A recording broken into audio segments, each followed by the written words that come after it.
Greetings, Guardians, my name is Bife here.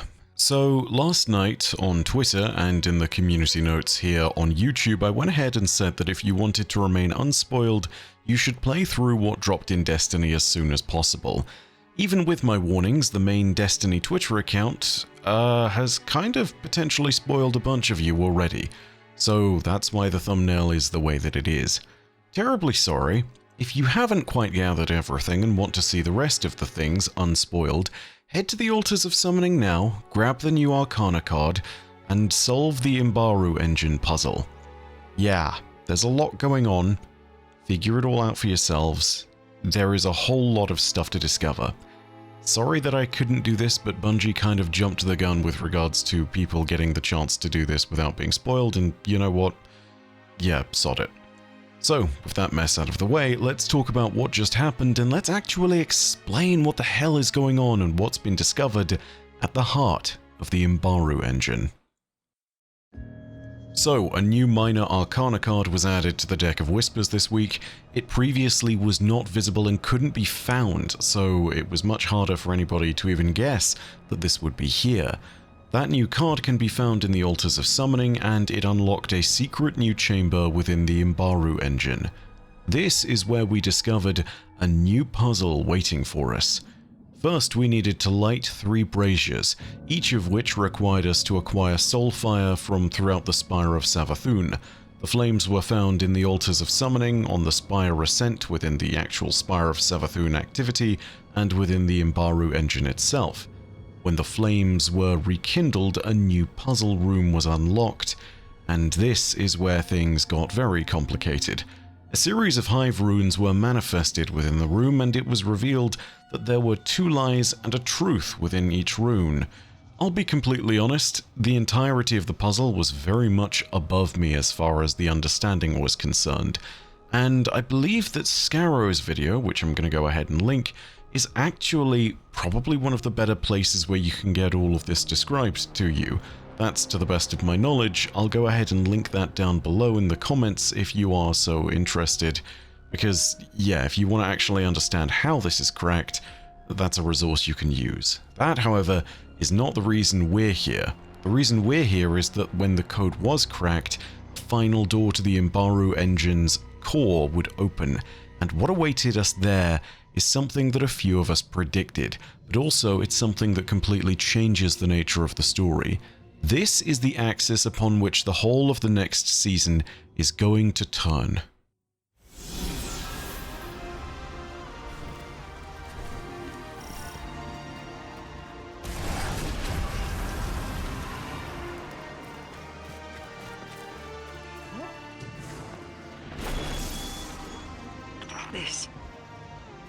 This is an Ahamkara egg.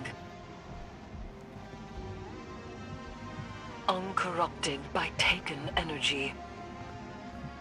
Of Riven's clutch? Impossible. We drove the Wish Dragons to extinction during the Great Hunt. Riven's eggs were destroyed, or so we thought. Guardian, you must leave the Spire at once. Ahamkara are powerful beings. Even a newly hatched whim is dangerous. Wait. Savathûn left it here for us to find. Why? So that it may wreak havoc. We have to take it back to the Athenaeum. What?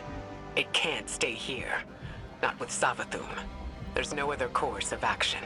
And if it hatches, what then? Like you said, the kind of havoc only an Ahamkara whim could wreak. Initiate the Transmat Guardian. We'll make sure it's contained. This is reckless. I've decided to follow your example. Guardian, do as Ikora says. I know who to speak to about this discovery.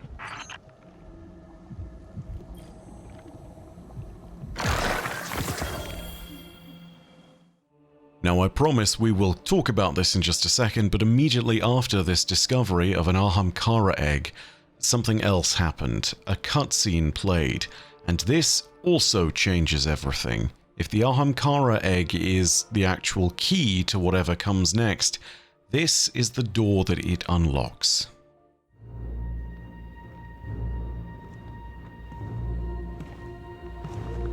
Guardian, what have you been working on in here?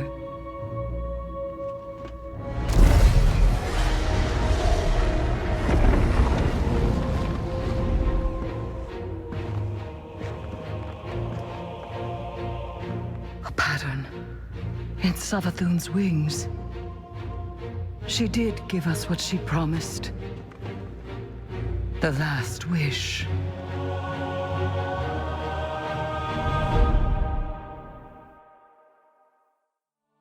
Yes, my friends, it looks like the 15th wish may finally be actually getting answered.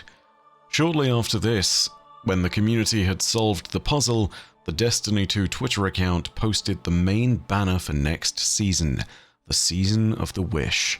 All of its glory is displayed center stage with an Ahamkara somewhere in the Dreaming City. And it appears that there is a whole lot to break down with all of this, so we're going to go through it in parts. We'll start vaguely with the Ahamkara egg, and we'll talk about some of Savathun's own predictions and various contingencies she had in place for it, and then we'll talk about the 15th wish that Savathun had showed us, and we'll also talk about some further implications. To begin with that egg though, some of you might remember that back a few weeks before the seasonal finale, we actually had a lore entry where there was a lot of interest procced around it. There was some mention of something called an heirloom, something that Savathun had left Imaru with contingencies related to. Let's go ahead and take a look at that real quick. The quote in question comes from the Rite of Passage lorebook and the contingency plans entry. The excerpt reads as follows. If the Awoken Queen somehow discovers the pattern before I'm resurrected, the Witch Queen began, the Guardians may attempt to take the heirloom by force. It won't be Mara's idea, of course, but my dear Osiris, in his cleverness, might talk them into a poor decision. In that case, it won't be worth fighting them off. That would only play to Xivu's advantage. Instead, deliver the heirloom to the Cabal Empress, Savathun continued. She has more reason than any to use it against my sister, and a protracted war of attrition will be inevitable. While those two rip each other apart, you can approach the Vanguard with a slightly modified deal. Suddenly, this entire cryptic passage about a pattern and something to do with an heirloom makes a whole lot of sense. First of all, it's clear that the heirloom is in fact the Ahamkara egg at the center of the Imbaru engine that we discovered. Don't take my word for it though, the objective within the final Imbaru engine puzzle confirms as much. They call it the Witch Queen's heirloom. You can see it on the left side of the screen when you finish the puzzle. Secondly, it makes a lot of sense why Imaru was meant to deliver this to the Cabal if the Guardians attempted to take it by force. After all, a Wish Dragon's paracausal magic has been shown to be enough to bring Xivu Arath to a stalemate before. The Harmony accomplished as much in the War for the Giftmast back in the Books of Sorrows, verses 5.3 and 5.4 if you're interested. With a source of paracausal power at their disposal, the Cabal would be able to fight the Hive on a somewhat more level playing field. And keep in mind, this is noting that that's considering Xivu's power before Xivu was banished. This is assuming Xivu Arath would still be at her full strength. Third, the pattern that Mara might have discovered before Savathun's resurrection is now clear too. It's the pattern that was on Savathun's wing. The pattern required to finally unlock the 15th wish. The statement in Savathun's contingency also makes a great degree of sense here, given that if the Guardians discovered the 15th wish, all they'd need to enact that wish would be either the remains of an Ahamkara or a living Ahamkara in order to activate it.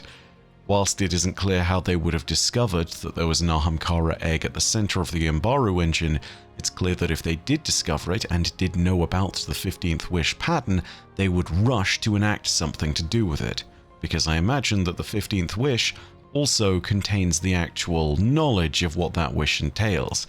It might be something to do with actually opening the way, and therefore it would be of the highest priority for the Guardians to ensure that they would be able to take the heirloom by force. It makes a degree of sense. Now, it's not entirely clear if the remains of an Ahamkara or a living Ahamkara would be needed in order to activate this wish. This is something that's worth considering because Riven's heart is still around, it's just contained, and the question is whether that containment is enough to prevent this wish from going forward. After all, in the process of the Last Wish raid and the aftermath of it, it appears that Riven has actually granted a number of wishes even as she has died.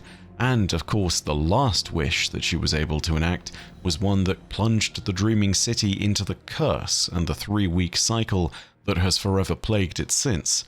Whether or not this 15th wish is something that requires a living Ahamkara or not isn't known, but I have to presume the answer is yes, and that with the Techeuns having contained Riven's heart, our ability to use that heart to grant the wish might be limited. It should also be noted that Savathun at a certain point after her second resurrection this season noted that she had already showed us how to follow the witness, and to a great extent, it appears that she might have been telling the truth. First of all, one has to consider the obvious, the thing we saw in the cutscene. Yes, the pattern for the 15th wish was on her wings this whole time. She literally showed it to us. She showed it to us every time we spoke to her. This was on a consistent basis. It's just the fact that our Guardian was the one who actually spotted it and figured out the clues. Secondly, if you remember the Witch Queen campaign, the Temple of the Cunning featured an Ahamkara illusion. This might have been Savathun just throwing us off, but it might have actually been her showing us this whole time what the heirloom really was and what would be required of us when we interacted with it. With these notes, the two parts of the solution to following the witness seem to be clear: the 15th wish and the wish dragon that would need to grant it.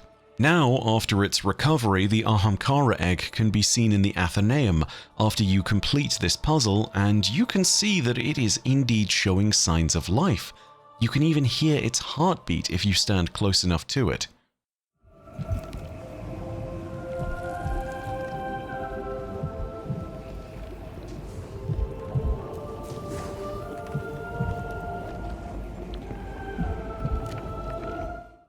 The egg is uncorrupted, and that might matter a great deal to this endeavor.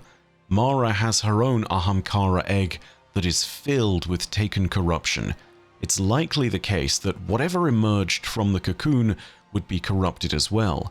Things that have been taken will almost universally be held under the sway of the witness's influence. Riven was able to use her wish magic to buy herself freedom upon the death of the Taken King. This was thanks to the clever compact that she had made with the Taken King, which allowed her to break free of those confines. It's not safe to assume that that same independence was passed on to her offspring. An uncorrupted egg is a far safer prospect. Some of you might be wondering what the danger of an Ahamkara egg is, especially if you're new to the lore, and to put it bluntly, the Ahamkara feed on desire, and that's dangerous because they don't always give you what you want. Yes, you can ask wishes of a wish dragon, but they don't give you anything less than a Faustian bargain. For example, if you so happened to wish that you were worth 1,000,000 glimmer near an Ahamkara, then it's possible that that Ahamkara might interpret that desire and use their wish magic to grant that wish. The Ahamkara grows powerful from such desires that you've projected into the world, and from using its wish magic to grant them, but it also has a chance to twist your wish. This is their way of feeding on the difference between reality as it is and reality as one desires it to be. The difference between the two is like a succulent meal to such a metaphysical predator, and they can wreak havoc on people who have unchecked desires. You might be in a position where your wish to be worth 1,000,000 glimmer is twisted in such a way that you were actually transformed into an expensive weapon that cost that amount, or a statue made of gold that cost 1,000,000 glimmer. Or if you're part of that one event in the Elixni Quarter, who knows, maybe you would have been turned into a single podium in the new 10,000,000 glimmer town square that they made. You know the one. It had bunting, that was very expensive. That would have been 2,000,000 glimmer. The point is, even if a young Ahamkara wormling is around, it is still a potential source of danger and should not be underestimated. Wish magic is one of the most potent forces in Destiny's universe. It was enough to overpower the Taken King. It is the reason why in ranking the different raid bosses, I ranked Riven in S tier alongside Oryx and alongside Rulk, some of the most powerful enemies that we have ever faced. Riven was no different. Power flows from these beasts in a matter that is dangerous to all but the most disciplined and the most powerful. Only those who can control their desires are able to effectively bargain with wish dragons, and even then, it is dangerous to do so. So with that said, the egg and the Ahamkara inside is somewhat explained. Let's talk a little bit more about the 15th wish. For those of you who didn't play in the time of Forsaken, the Last Wish raid had a mechanic known as the Wishing Wall. Before the first encounter, you could take a little jumping path and you would find a wall of 20 plates, each of them with 16 potential images to be inputted by shooting them once. 17 if you count the blank spaces as the images were absent. This means that the Wishing Wall had, well, like a lot of combinations. Like seriously, so many combinations. So many combinations that even if you were manually entering all of them, this whole time since the discovery of the Wishing Wall up until today, you would still not be complete 5 or 6 years later. There is no way to brute force the Wishing Wall. After the Last Wish raid was completed though, there were a bunch of different Wishing Wall combinations that could be found around the game. Some were hidden around Crucible and Gambit maps, some were in cutscenes, some were only being revealed by certain game reactions, and in total, 14 wishes were discovered, but according to our Triumphs tab and the Lore tab which held them, there was one last lore book that was supposed to be revealed.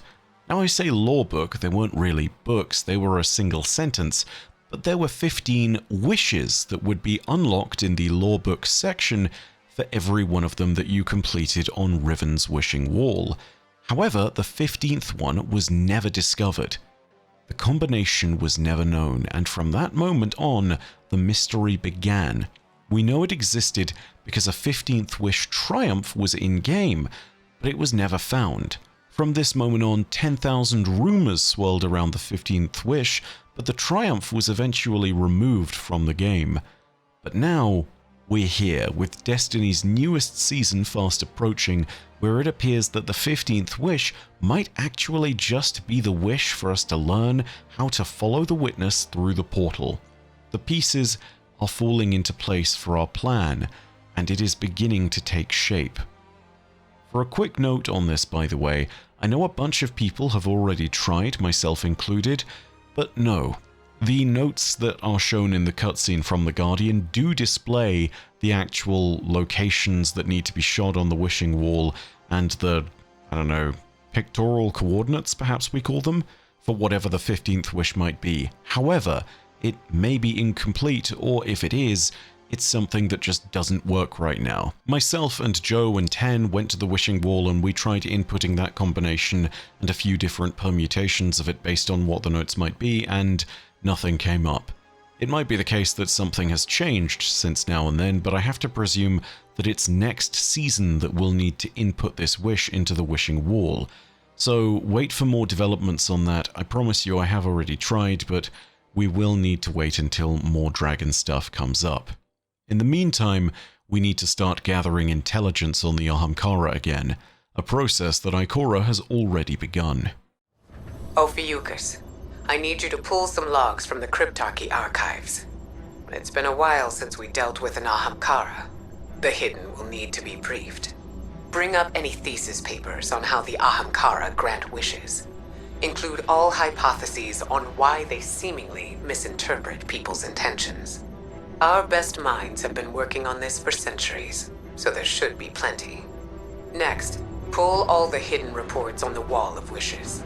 I know it makes bargaining with wish dragons less likely to backfire, but we'll need to know exactly how the Techeuns designed it. And speaking of the Dreaming City, set aside all the after-action reports from the Keep of Voices, and highlight anything to do with the Lost Final Wish. If the path into the portal really depends on a wish dragon, knowledge will be our most potent weapon. They're powerful in ways that we don't understand. And I'm sure they have some hard feelings after the Great Hunt. We'll need to tread carefully. Ahamkara don't give second chances. So if humanity's survival rests on a wish, it'll have to be impeccable. Ikora has started gathering information, and, well, so have I. A couple of weeks ago, I stated that I was working on my massive compendium of Destiny Wish Dragon lore. Originally, it was meant to be one big video, and then I decided I'd split it into two because the script was over 15 pages by the time I got to, well, the Great Hunt. And then the second script was over 15 pages too, and I still hadn't gotten to Riven's role in Forsaken and everything that happened in the Taken War and how Eleusinia was made, and I don't know how many videos this series is, but we have two 15-page scripts done so far, and one of them recorded. And, well, Martin's going to have his work cut out for him, but frankly, it's going to be great. You guys are going to have some massive videos on Wish Dragon lore coming up. Be ready for them. The plan is for the first of them to drop on Friday. We're going to be dropping them throughout the coming weeks as time goes on and as we approach the new season, which drops on November 28th. You can expect those in the coming days, and if you're excited for those videos, which I know a lot of you on Twitter have been, go ahead and subscribe so you can keep up to date with everything. Also, if you are interested in more Destiny content, consider hitting the bell next to subscribe to turn on those email notifications. Makes you less likely to miss a video. And if you enjoyed this video, go ahead and leave a like. I know I talk about it a lot, but it's very much appreciated, and in this time, with all the weird nonsense going on in Destiny, it helps me personally a lot too. Also, if you have your own thoughts, leave them down below in the comments section. Is there something I missed? If there is, go ahead and let me know. But in the meantime, my name is Bife. Parodasia Arastra. I'll see you, Starside.